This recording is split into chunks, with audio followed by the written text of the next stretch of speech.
Given the function f of x equals 3 times x plus 1 squared times x minus 3, we are asked to find the zeros, the y-intercept, and to sketch the graph. Notice that this function is already in factored form. That's going to make this problem much, much easier for us. Let's make a little bit more room. And part A, let's find the zeros. Since this is in factored form, we just have to make use of the zero product property. 3 times x plus 1 squared times x minus 3 is equal to 0. If this times this is equal to 0, then one of those factors must equal 0. So either x is equal to -1 or x is equal to 3. And that's it for part A. Those are the zeros.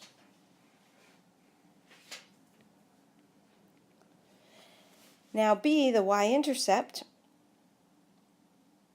The y-intercept means what is y when x is 0?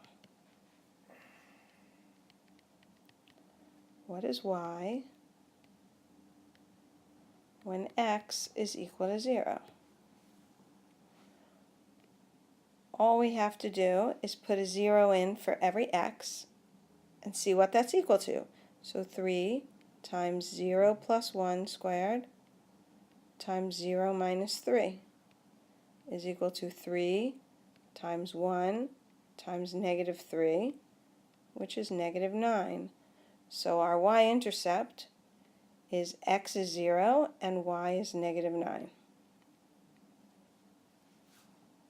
And now we can use those two pieces of information, the zeros and the y-intercept, to easily sketch a graph of this function.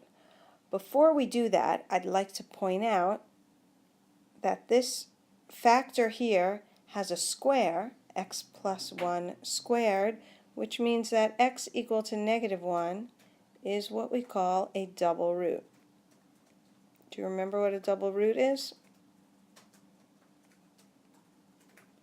A double root is where the graph doesn't exactly cross the x-axis, it just touches it and bounces right off.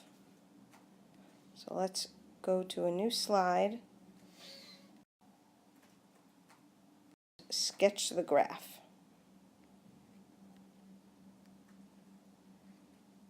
X, Y. So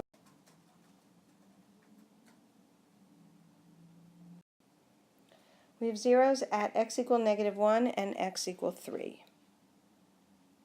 -1, 1, 2, 3.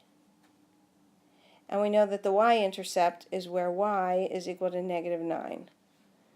So that point there is 0, -9. And if we put together everything we know, that at a double root we have to bounce off the x-axis. Double root. So that's going to be a bounce. And at a single root we actually cross the x-axis. Then we put this together and we get a graph that looks like this. Voila! And that is the end of the problem.